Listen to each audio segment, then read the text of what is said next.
Ռուսաստանը դեռևս չի շտապում շնորհավորել Հայաստանի վարչապետին ու խորհրդարանական ընտրություններում հաղթած քաղաքական ուժին։ Ընդհակառակը, հնչում են կսմիկներ ու ակնարկներ ընտրախախտումների մասին։ Քաղաքագետ Էդգար Առաքելյանի գնահատմամբ այս ամենը պայմանավորված է նրանով, որ Մոսկվայի քաղաքական ակնկալիքները չեն արդարացել։ Ակնհայտ էր, որ Ռուսաստանը աջակցում էր կոնկրետ քաղաքական շրջանակների դեմս Սամվել Կարապետյանի, Ռոբերտ Քոչարյանի եւ Գագիկ Ծառուկյանի ընտրությունները ցույց տվեցին, որ որքան էլ ընտրակաշարքի մեծ դեպքեր կային, որքան էլ դրսից մարդիկ բերեցին, ովքեր ըստ էության պատրաստ էին վաճառել իրենց պետությունը, հայրենիքը, այնուամենայնիվ Հայաստանի քաղաքացիները չընկրկեցին, Հայաստանի քաղաքացիները հասկացան, որ սա մեր պետության դեմ պայքար է։ Առաքելյանի խոսքով ընտրությունների արդյունքներից հետո Ռուսաստանում հիասթափված են քաղաքական գործիչներից, որոնց վրա հույս էին դրել։ Իհարկե իրենց ախորժակները այլ էին, իհարկե իրենք տեսնում էին Հայաստանում հաղթանակ այդ իրենց ուղարկված գուբերնիստների, իդեմս Սամվել Կարապետյանի, Ռոբերտ Քոչարյանի եւ Գագիկ Ծառուկյանի, մենք տեսանք, թե ինչպիսի տնտեսական ըստ էության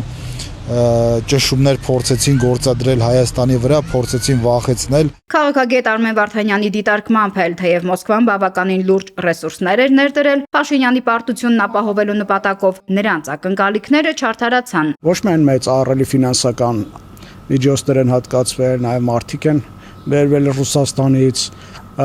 հիբրիդային պատերազմի տարբեր դրսևորումներով փորձում էին իշխանության ռեյտինգը գցել, բայց դա չստացվեց եւ այս բոլորը ցույց են տալիս, որ Կրեմլի պլանը ձախողվել է, Կրեմլը խաղադրույք էր կատարել այդ երեք հայտնի ուժերի վրա, որը որ հաջողության չհասավ։ Փորձագետների կարծիքով Ռուսաստանն առաջիկայում իր գործողություններով կարտահայտի վերաբերմունքն այն քաղաքական դերակատարների նկատմամբ, որոնց հետ կապվում էին Մոսկվայի ակնկալիքները։ Անդրադառնալով նախընտրական շրջանին, քաղաքագետները նշում են, որ Հայաստանը բախվել է հիբրիդային պատերազմի, կեղծ տեղեկատվության ու ապատեղեկատվության դրսևորումների, բայց մեր քաղաքացիները չտրվեցին այդ սադրանքներին ու գնացին ճիշտ ընտրություն կատարեցին։ Քաղաքագետները նաև համոզմունք են հայտնում, որ Ռուսաստանն անկախ իր նախնական ակնկալիքներից ի վերջո կընդունի Հայաստանի ժողովրդի կայացրած որոշումը։ Իհարկե պետք է համակերպվենք, քանի որ սա Հայաստանի ժողովրդի ընտրությունն էր, ինչպես պարոն Պուտինը սիրում ասել, մենք կհամակերպվենք բոլոր այն ընտրությունների հետ, ինչը կանի Հայաստանի քաղաքացին եւ Հայաստանի ժողովուրդը։ Հայաստանի ժողովուրդը ընտրել է իր իշխանությանը եւ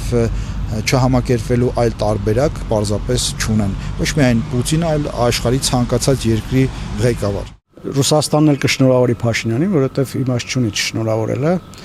եւ եթե նույնիսկ չշնորհավորի, դա որևէ բան չի փոխելու բնականաբար, այնպես որ չշնորհավորելու իմաստ չկա ուղղակի, դրա որևէ բան չի տա Ռուսաստանին,